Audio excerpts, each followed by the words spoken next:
AP CM Chandrababu నాయుడుకి మొదటి నుంచి సింగపూర్ అంటే ఓ ప్రత్యేక అభిమానం ఉంటుందని చెబుతారు. అభివృద్ధి ప్రస్తావన ఆయన సింగపూర్తోనే పోలుస్తారు. 2014లో విభాజిత ఆంధ్ర సీఎంగా ఆయన సింగపూర్ వెళ్లి పలు కంపెనీలతో ఒప్పందం చేసుకున్నారు. అయితే అవి కార్యరూపం దాల్చలేదు. ఇక ఇప్పుడు మళ్లీ బాబు సింగపూర్ పయనమయ్యారు. దీనితో ఇప్పుడు ఏం చేస్తారు, ఎలాంటి ఒప్పందాలు చేసుకుంటారు అనేది ఆసక్తికరంగా మారింది. ఆంధ్రప్రదేశ్కు పెట్టుబడులను ఆకర్షించడమే లక్ష్యంగా చంద్రబాబు నాయుడు పర్యటన ఉంటుందంటున్నారు. వివిధ సంస్థల ప్రతినిధులు, ప్రముఖులు, పారిశ్రామికవేత్తలతో బాబు బృందం భేటీ కానుందని చెప్తున్నారు.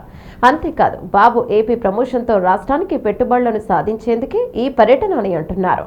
అలాగే ఈ ఏడాది విశాఖలో నిర్వహించే పెట్టుబడుల సదస్సుకు పారిశ్రామికవేత్తలను ఆహ్వానిస్తారనే వార్తలు వినిపిస్తున్నాయి. మొత్తంగా బానే ఉన్నట్టు కనిపిస్తున్నా గతంలో ఒప్పందాలే అమలు కాలేదు. కొత్తగా ఏమి సాధిస్తారనేది ఇప్పుడు ప్రశ్నార్థకంగా మారింది. ముఖ్యమంత్రి చంద్రబాబు టీం సింగపూర్ పర్యటన కీలకంగా మారుతోంది.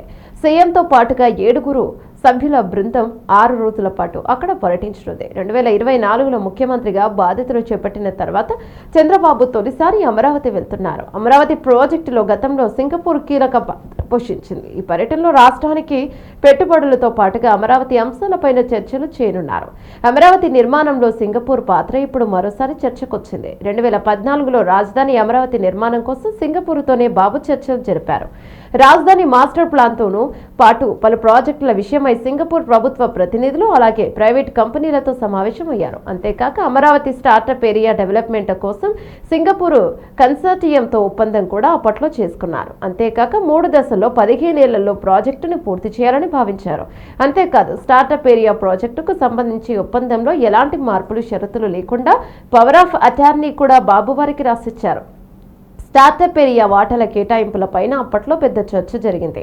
ఇందులో 5,000 కోట్లు వెచ్చిస్తామని, ఏపీ ప్రభుత్వానికి 42% వాటా మాత్రమే ఉండగా కేవలం 300 కోట్లు మాత్రమే వెచ్చించే కన్సార్టియాకి 58% వాటా ఇవ్వడని నాడు విపక్ష వైసీపీ గట్టిగానే ప్రశ్నించింది. ఇక టీడీపీ ప్రభుత్వం సింగపూర్ కంపెనీలకు పవర్ ఆఫ్ అటార్నీ ఇవ్వడాన్ని వ్యతిరేకించిన వైసీపీ 2019లో అధికారంలోకి రాగానే ఒప్పందాన్ని రద్దు చేసుకుంది.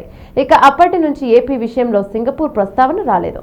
అయితే ఇప్పుడు బాబు మళ్లీ సింగపూర్ వెళ్తుండటంతో మళ్లీ అలాంటి ఒప్పందాలు చేసుకుంటారా, మళ్లీ అమరావతిని సింగపూర్ చేతుల్లో పెడతారా అనే సందేహాలు వ్యక్తమవుతున్నాయి. మరి బాబు తన పర్యటన ద్వారా ఏం చేస్తారో చూడాలి.